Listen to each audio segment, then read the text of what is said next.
ನನಗೆ ಗೊತ್ತು ನಾವು ತುಂಬ ಕ್ಲೋಸ್ ಇದ್ವಿ ಅಂತ, ಆದರೆ ಗೊತ್ತಿಲ್ಲ ಯಾಕೆ ಮಾತು ಬಿಟ್ವಿ ಅಂತ. ಕೆಲವೊಮ್ಮೆ ಕೂತ್ಕೊಂಡು ಯೋಚನೆ ಮಾಡಿದಾಗ ಅನ್ಸುತ್ತೆ, ನಾನು ನಿನ್ನ ಹತ್ರ ಹೇಳ್ಕೊಂಡಷ್ಟು ಪುನಃ ಯಾರ ಹತ್ರನೂ ಹೇಳ್ಕೊಂಡೇ ಇಲ್ಲ ಜೀವನದಲ್ಲಿ ಅಂತ.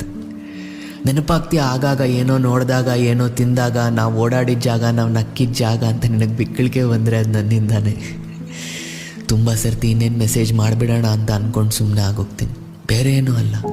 ನಾನು ಅಷ್ಟೆಲ್ಲ ಯೋಚನೆ ಮಾಡಿ ನಿನಗೊಂದು ಮೆಸೇಜ್ ಮಾಡಿದಾಗ ನೀನು ಪುನಃ ರಿಪ್ಲೈ ಮಾಡಲಿಲ್ಲ ಅಂದರೆ ಅಂತ ಭಯ ಅಷ್ಟೆ. ನಾಪ್ಕನೇ ಬರಲ್ವಾ ನಾನು? ಬೇಡದೇ ಇರೋ ಟೈಮಲ್ಲಿ ಅಷ್ಟು ನಕ್ಕಿದ್ದು, ಊರು ತುಂಬ ಬೈಸ್ಕೊಂಡು ಓಡಾಡ್ತಿದ್ದು, ಪಂಚರ್ ಆಗಿರೋ ಗಾಡೀಲಿ 15 ಕಿಲೋಮೀಟ್ರ್ ಪಂಚರ್ ಅಂಗಡಿ ಹುಡುಕೊಂಡು ಹೋಗಿದ್ದು, ಬೇಜಾರಾಗಿದೆ ಅಂತ ಗೊತ್ತಾದಾಗ ರಾತ್ರಿ ನಮ್ಮ ಮನೆ ಮುಂದೆ ಬಂದ್ಬಿಟ್ಟು ಈಚೆ ಬರೋ ಹಲ್ಕ ಅಂತ ಬೈದು ಕರೆದು ಮಾತಾಡ್ಸಿದ್ದು. ಜಗಳ ಏನಾಗಿತ್ತು, ಏನಕ್ಕಾಗಿತ್ತು ಅಂತ ಎಷ್ಟು ಯೋಚನೆ ಮಾಡಿದ್ರು ತಲೆಗೆ ಬರ್ತಿಲ್ಲ. ಏನೋ ಬೇಡದೇ ಇರೋಗಳಿಗೆ ಸುತ್ತಮುತ್ತ ಜನ ಏನೋ ಹೇಳಿರ್ಬೋದು, ನಾವು ಕೇಳಿರ್ಬೋದು, ಅದಕ್ಕೆ ಮಾತೇ ನಿಲ್ಲಿಸ್ಬಿಡೋದ? ನಾನು ಕೇಳಿದ್ದೆ ಎಲ್ಲರ ಜೀವನದಲ್ಲೂ ಇದಾಗತ್ತೆ, ಇದೇನು ಹೊಸ ವಿಷಯ ಅಲ್ಲ ಅಂತ. ನನಗಾಗೋದು ಬೇಡ.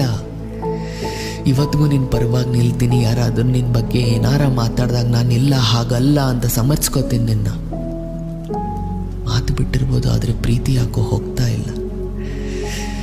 ನೋಡು, ಯೋಚನೆ ಮಾಡು, ಯಾವಾಗಾದರೂ ನಾಪ್ಕ ಬಂದರೆ ಒಂದು ಹಾಯ್ ಅಂತ ಕಳಿಸು ಅಲ್ಲ. ಕಾಯ್ತಾ ಇರ್ತೀನಿ. ಅಷ್ಟು ಸಮಯ ಕಳೆದಿರೋ